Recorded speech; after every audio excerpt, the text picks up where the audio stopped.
là? Tout le monde est là?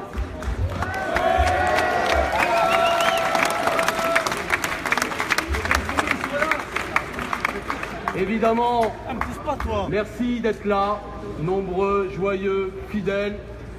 Et c'est à moi que revient l'honneur, au nom de tous mes collègues députés, et puis peut-être au nom aussi, dans la continuité de la campagne que nous avons menée, de dire quelques mots maintenant, à l'occasion de cet anniversaire hommage à Jean Jaurès.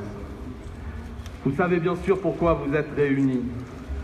Nous ne sommes pas des dévots, nous ne pratiquons aucune religion, ou du moins, si c'est le cas, c'est une affaire privée.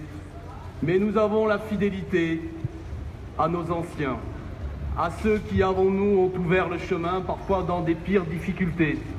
Non pas que nous soyons totalement d'accord avec les combats qu'ils menaient, mais ils étaient en leur temps, face aux difficultés, les insoumis de leur époque.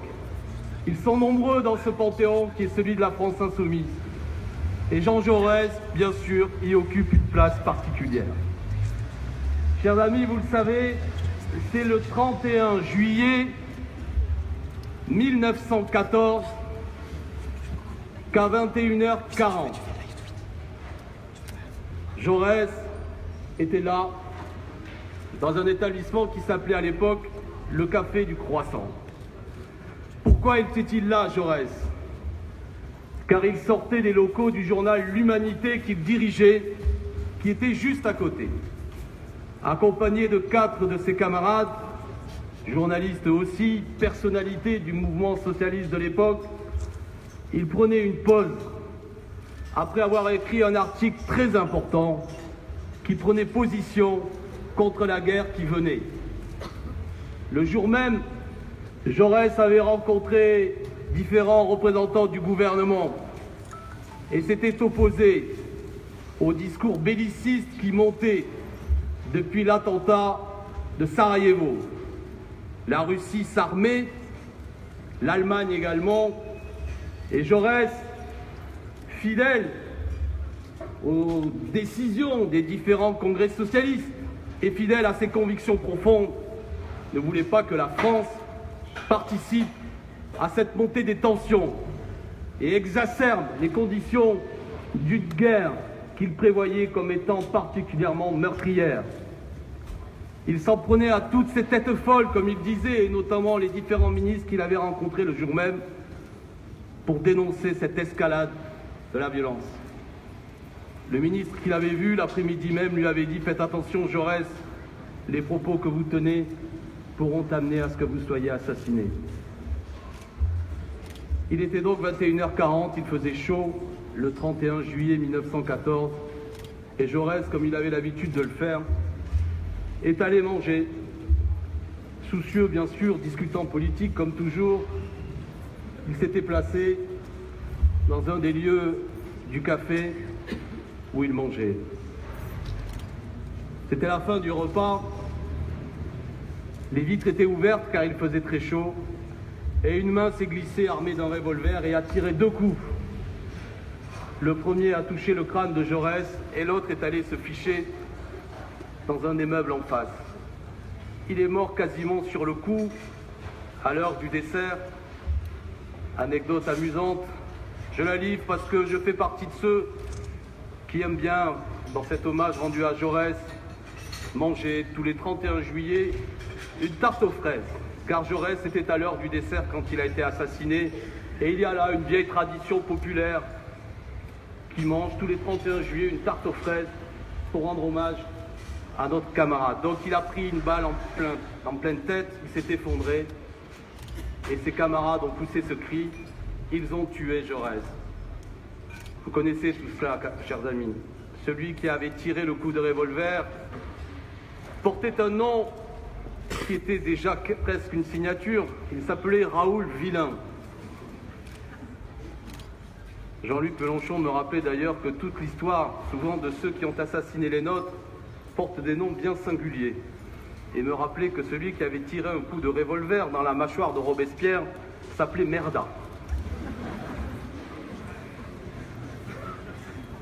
Raoul Villain était un nationaliste, on a dit après coup un déséquilibré, mais un homme nourri dans le contexte de la droite nationaliste de l'époque et de l'extrême droite qui voulait la guerre et qui montrait du doigt tous ceux qui s'opposaient à cette montée de la violence. Et Jaurès, bien sûr, était en première ligne de toutes les calomnies. N'oubliez jamais ça. Jaurès ne fut pas un personnage consensuel. Il n'était pas un homme aimé de tous, comme c'est peut-être le cas aujourd'hui. Il était détesté par une bonne part de ses adversaires, qui le menaçaient physiquement, qui l'insultaient régulièrement. À tel point que Jaurès disait parfois qu'il se sentait couvert de crachats, qu'il sentait monter les limaces de la calomnie. Jaurès fut détesté par ses adversaires, molesté parfois, parce qu'insoumis, parce que refusant le consensus. Et c'est pourquoi Raoul Villain a compris que pour briser ce qui était l'obstacle intellectuel principal à la montée vers la guerre, il fallait assassiner Jaurès. La veille déjà, il était dans la rue, furetant un peu pour voir ce que faisait Jaurès, qui avait mangé au même endroit la veille. Et des récits rappellent que Raoul Villain s'était approché des fenêtres, mais n'avait pas osé, ce 30 juillet, faire son terrible crime. Injurié, Jaurès. Chaque fois qu'il prenait la parole pour s'opposer à la marche vers la guerre, la droite lui répondait « Taisez-vous, Herr Jaurès !» l'assimilant au camp de l'Allemagne. Chers amis, bien sûr, il ne faut pas faire des anachronismes, mais tout de même, il y a des continuités. Quand chaque fois que des voix s'élèvent contre la guerre ou contre les discours bellicistes, de se voir assimiler immédiatement de manière grossière aux positions du camp d'en face. Combien de fois n'avons-nous pas entendu durant cette campagne présidentielle que nous étions quasiment des agents russes, car nous refusions de nous aligner sur des positions atlantistes absurdes qui visaient quasiment à préparer nos concitoyens à une nouvelle guerre. Jaurès refusait cela par humanisme. Il refusait la guerre, il était un homme de la paix, et c'est ça qui lui a coûté la vie. Jaurès avait dit « Le capitalisme porte en lui la guerre comme la nuée et l'orage ». Combien cette phrase est prophétique. Et nous savons, avec le recul, que la Première Guerre mondiale fut un massacre de millions d'hommes et de femmes, et combien il était juste de lutter pour la paix. Mais Jaurès était insulté, calomnié pour cela. On le traitait de croque-bourgeois, on disait le pire de lui, on le défiait en duel parfois. Paul Déroulède, un des pères du nationalisme, avait défié Jaurès en duel. Voilà, ne perdez jamais cela de vue. Nous ne fêtons pas un saint adoré en son temps, un homme de rassemblement comme on veut le faire croire aujourd'hui. Mais Jaurès était profondément, pardonnez-moi de l'utilisation de mots, mais conflictuel, insoumis, refusant l'ordre établi, y compris dans son propre camp. Accusé de tout. Je relisais l'autre jour un témoignage qui racontait que le seul voyage que Jaurès a fait à l'étranger, c'était en Argentine, en Amérique latine précisément. Il s'était arrêté quelque temps en Uruguay, puis après avait donné 8 conférences en Argentine. Pour un homme de l'époque, et pour Jaurès, c'était énorme. En 1911, de partir 6 mois de la France, il était déjà directeur du journal, il avait des tensions internationales extrêmement fortes. Et puis que vous le savez, au Maroc, quelques incidents avaient eu lieu, mais Jaurès avait tenu d'aller voir ce qui se passait en Amérique latine. 6 mois de voyage. Il l'avait fait car à l'époque, il y avait une tradition, une mode où les conférences étaient payées, rapportaient de l'argent. Jaurès était allé à la fois, bien sûr, découvrir, s'imprégner de l'ambiance locale en Argentine et en Uruguay pour comprendre ces nouveaux continents, ces fondations, ces formations de nations nouvelles, mais aussi pour rapporter de l'argent pour financer en quelque sorte l'humanité qui se portait fort mal. À son retour, il sera attaqué sur cet argent. On l'accusera d'avoir volé de l'argent, il devra rendre des comptes. Vous voyez, c'était à tout moment dans chacun de ces actes Un homme bien sûr qui était adoré par les siens, par les milieux populaires, mais pourchassé, calomnié, poursuivi. Les amis, vous comprenez pourquoi je dis cela?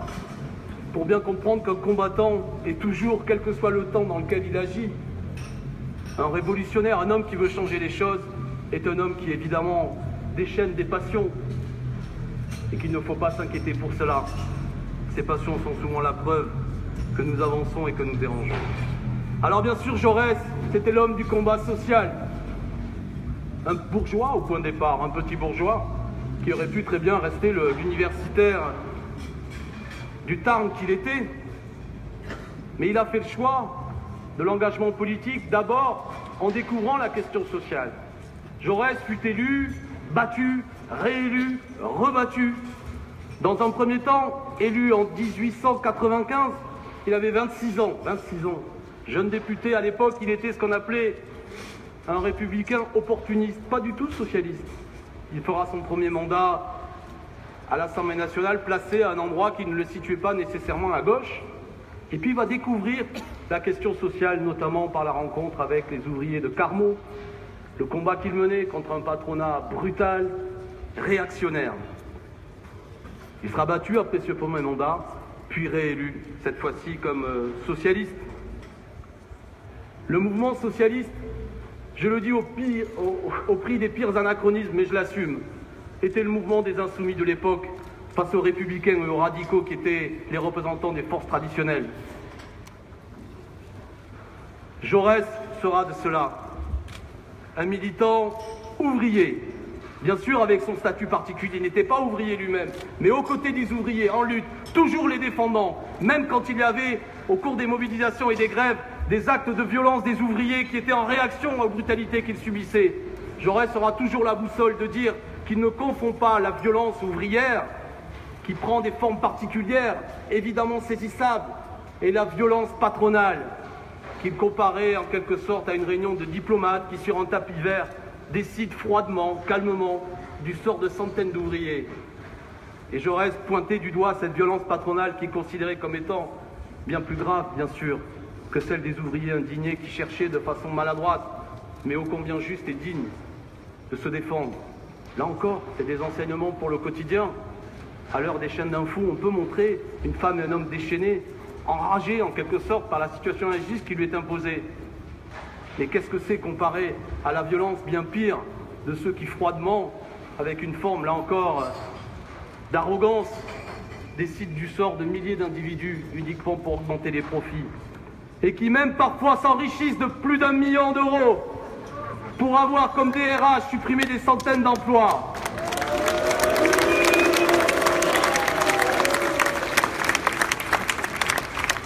Jaurès s'est battu concrètement, bien sûr, pour qu'il y ait des avancées sociales. La retraite à 60 ans déjà.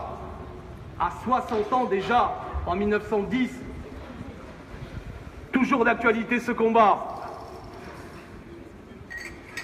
Jaurès s'est battu aussi, a pris clairement position pour la laïcité, car il savait que c'était un combat nécessaire. Il soutiendra Aristide Briand dans sa loi de 1905, pour des raisons, des convictions profondes, mais parce qu'il pensait aussi, là encore, permettez-moi de le dire avec des mots contemporains, que les batailles culturelles, idéologiques ont leur importance, et que le combat social ne peut pas être détaché du combat intellectuel, et qu'il y avait un enjeu à arracher du conservatisme des millions d'ouvriers, de femmes et d'hommes qui étaient sous l'emprise, bien souvent, d'une forme d'obscurantisme religieux. Jaurès était un intellectuel.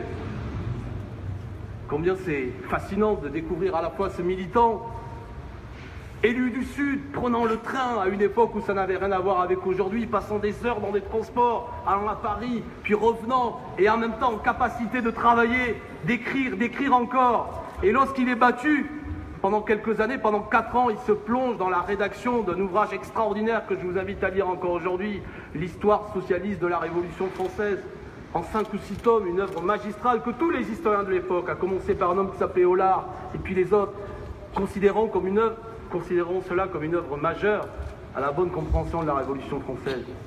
C'est tout ça qui doit nous inspirer. Non pas qu'après on ne puisse pas discuter de telle ou telle position que défendait Jaurès, mais d'observer combien nous avions là une symphonie intellectuelle multiple, une polyphonie d'intelligence, capable d'intervenir sur tous les sujets, soutenir les grèves, être au premier rang d'une mobilisation, comprendre l'enjeu du combat laïque, s'inscrire dans une volonté de recherche scientifique sur l'histoire, et ainsi de suite.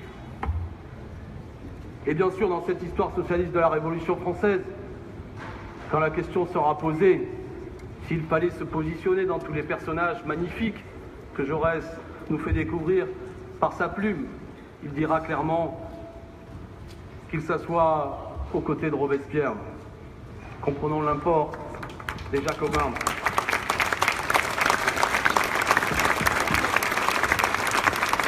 Jaurès, maintenant que c'est mon cas avec 16 autres de mes camarades, était un parlementaire. On a dit, bien sûr, c'était un grand parlementaire. Alors là, je vais vous livrer une petite histoire. On a été tous les 17, quand on est arrivé à l'Assemblée nationale, surpris de découvrir qu'il y avait 70 plaques qui étaient posées sur les fauteuils de différents députés qui rendaient hommage à des grands députés. Et il y avait un absent sur les 577 fauteuils, donc 70 plaques sont là, mais il n'y a pas Jaurès. Alors, on s'est mis à la recherche. Pourquoi le fauteuil de Jaurès n'a pas droit à sa plaque? Pourquoi ce personnage majeur n'aurait pas droit, comme certains autres, à avoir cette matérialisation de cette fidélité? D'autant que moi j'ai regardé, les 70 autres personnages sont souvent des officiers qui ne se sont pas toujours, comment dirais-je, illustrés de la plus belle des façons, notamment à l'époque où nous étions engagés dans le colonialisme. Mais qu'importe. Alors on a fait cette recherche, on a mis au travail quelques historiens. Et je peux vous dire que, rappelez-vous ce que je disais tout à l'heure, Jaurès sera positionné à différents endroits de l'hémicycle. C'est sans doute peut-être cela qui avait rendu une certaine difficulté, dans un premier temps. Mais à partir de 1909, et même avant d'ailleurs, à partir de 1898, Jaurès sera réélu et sera tout le temps réélu. Et la dernière place qu'il occupait en 1914 peut sembler, pour un esprit raisonnable, la place de Jaurès. Et donc nous l'avons retrouvée. Elle est à 2 rangs du groupe des Insoumis, et je vous annonce que nous allons demander, comme groupe, au président de l'Assemblée nationale qu'il y ait enfin une place sur le fauteuil de Jaurès.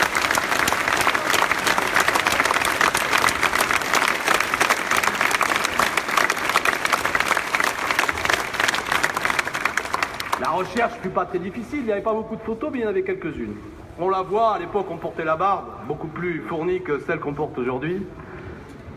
Et ce qu'il y a de fascinant, je regardais ça cet après-midi, c'est qu'à côté de Jaurès, il y a un personnage que peut-être vous ne connaissez pas bien, qui porte une barbe énorme, blanche, et qui s'appelle Arthur Groussier. Arthur Groussier a apporté quelque chose de fondamental dans notre tradition. Il est l'inventeur du Code du travail.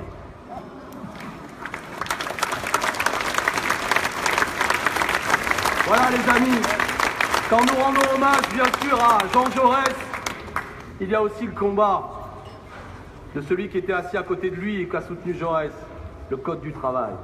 Et aujourd'hui en 2017, sa défense irrésolue face à tous ceux qui, avec une légèreté qui traduit une arrogance de classe sidérante, en viennent à dire que pour 95% des employeurs, le Code du travail est un obstacle et une gêne.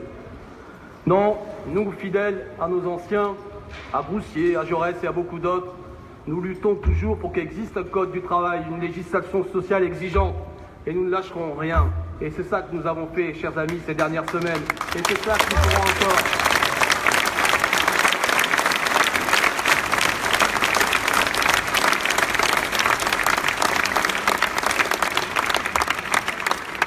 Les amis, défenseurs de la paix, de la justice sociale, de la laïcité, du Code du travail, défenseurs de la Révolution française, parlementaires exigeants, c'était tout cela, Jaurès. Et c'est ça qui a été assassiné le 31 juillet 1914 par un homme qui s'appelait Raoul Villain. Et les amis, nous avons de la mémoire. Face à la grandeur de Jaurès, il y a eu aussi la petitesse du régime politique de son temps. Vous le savez, de 14 à 18, la guerre a eu lieu.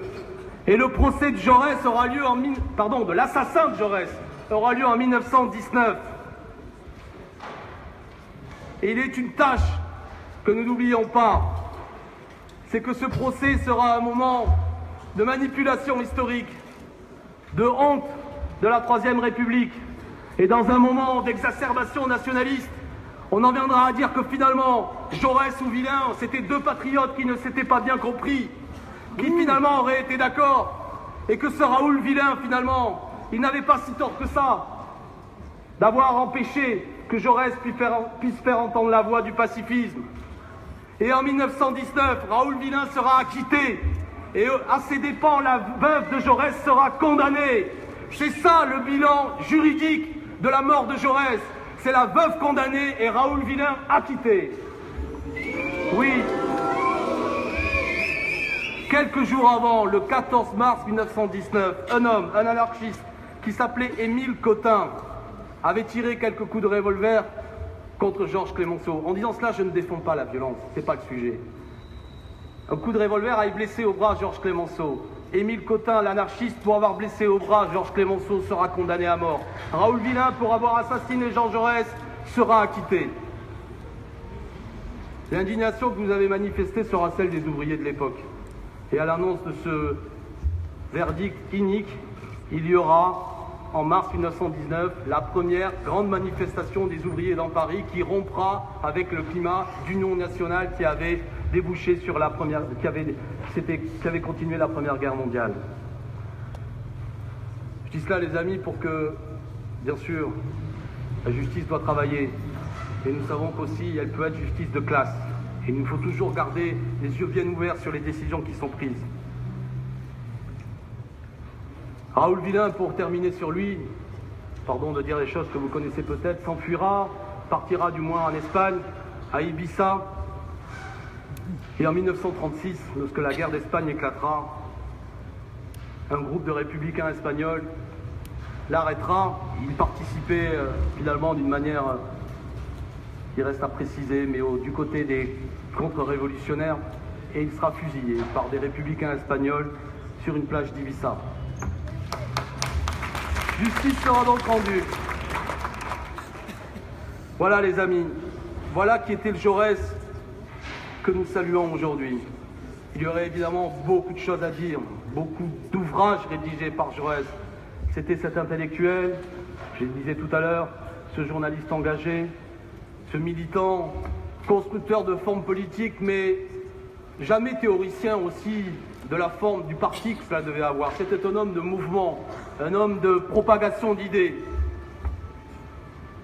On peut, avec le recul, quand on s'intéresse à la chose, trouver, lors de certaines polémiques théoriques, plus de raisons du côté de ceux qui discutaient, qui controversaient avec Jaurès. Mais qu'importe, c'est le mouvement que nous saluons.